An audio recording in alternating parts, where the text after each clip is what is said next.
Hey folks, Jimmy here, aka Dead. Welcome back to the channel and welcome back to another issue of Mortal Realms magazine. As per usual with all these videos, if you like them, hit the like button. If you haven't already, subscribe to the channel and of course drop a comment down below. It's great to hear back from you guys as well. Now, without further ado, we're on issue 56 this week and we get the Knight of Shrouds model.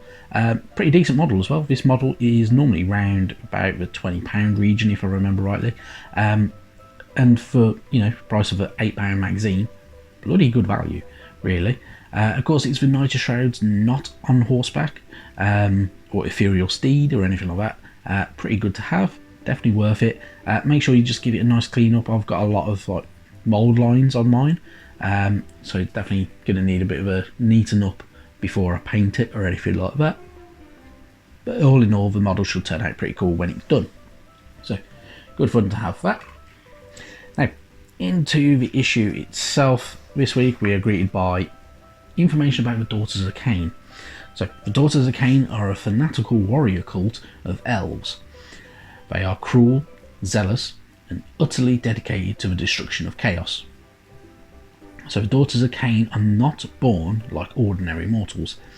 Each of them is an ancient elf once consumed by Slaanesh and reborn through blood rituals and dark sorcery. Since the Age of Myth, this warrior order has battled in the shadows, hunting followers of chaos and innocents alike.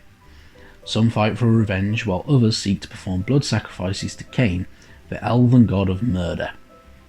So, Kain, if you don't know, with him being the elven god of murder, he's a little bit more kind of devious. A lot of the warriors are female with these, and some of them have, of course, power of serpents. So if you look at like characters like Murafi, for instance, who has that kind of ability to turn into that big massive winged snake serpent demon, which is pretty cool. They have the Medusae as well as a Medusa itself, and some pretty cool units. Very cool units as well to look at these. So on the other page we'll get a little bit of a look into that. So of course Murafi, the Shadow Queen. So the Daughters of Kain were founded by Murafi, a cunning sorceress with godlike might. Murafi is a master schemer and manipulator and uses the Daughters of Kain as a tool in her pursuit of power. Indeed, Kain is long dead, and the rituals the Daughters of Kain practice in his name actually serve to empower Murafi. So, with Murafi, which is probably one of the best models ever, and I'll pop it up on screen now.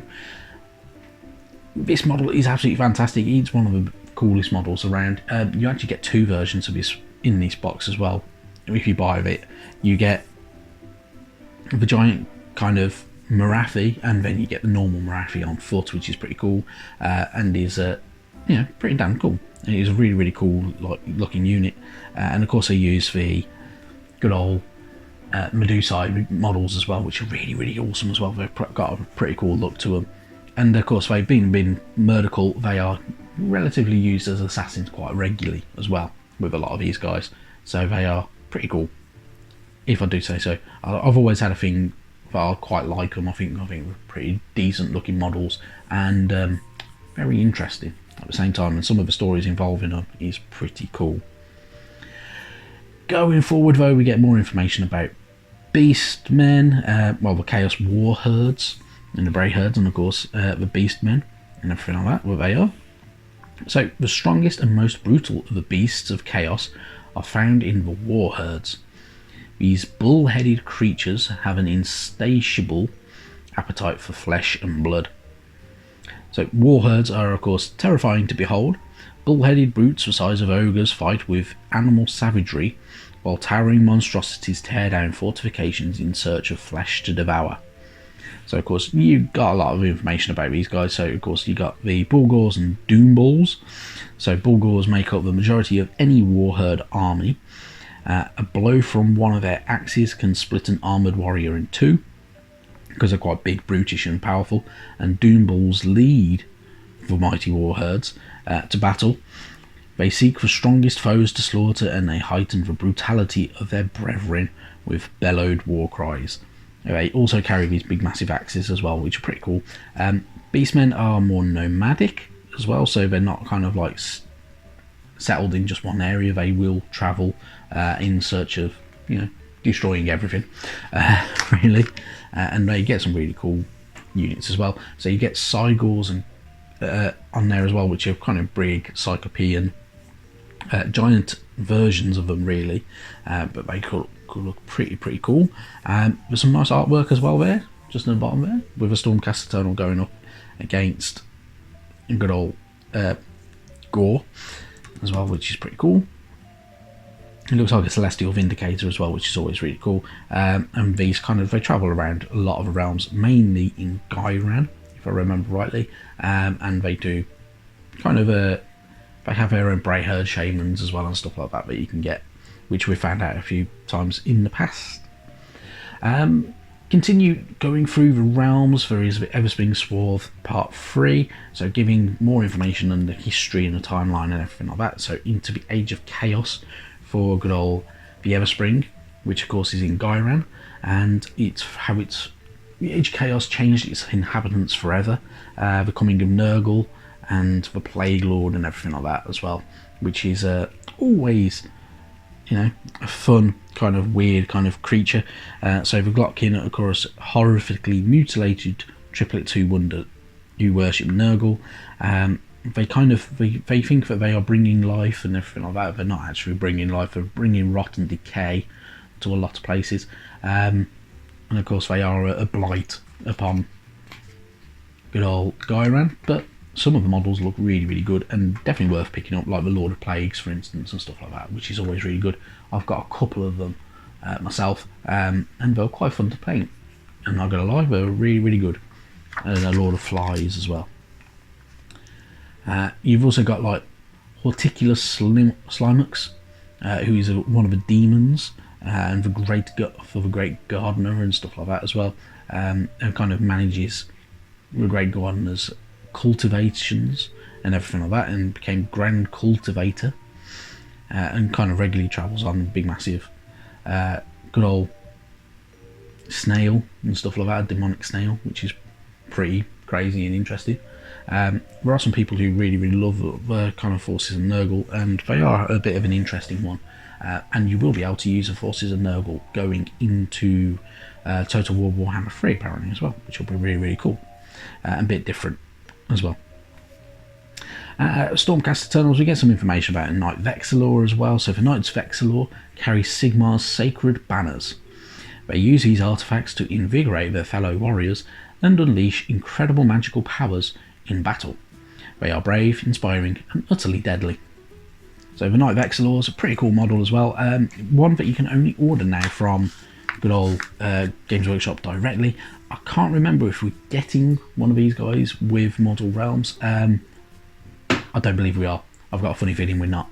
But it would have been pretty cool to get one of these, and a bit different as well. They're kind of a bit like having the Lord Relictor in a little way, with just kind of like that kind of stance that they have and the item that they carry, which is the main thing, which is pretty cool.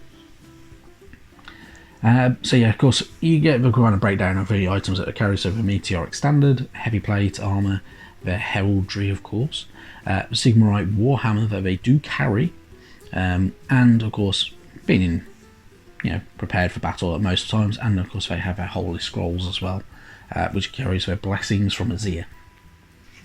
The Knight of Shroud's pretty easy to build, not too many parts to it, so very easy to follow that guide. Literally 4 main steps, so shouldn't take you long at all to get that guide built, and you get to have fun with him. Just make sure you're clearing them mold lines, that's going to be the main problem with him, but be really good fun. How to paint section is kind of a normal bog standard, so of course priming him with Corax White and Nikolai Oxide, and then dry brushing Corax White if you wish to do it that way. I will probably do it differently, but you know, it's still a pretty decent way. I still don't like the Cantor blue robes. I still think they don't look that great, but some people do. I think it's just a bit of a personal thing.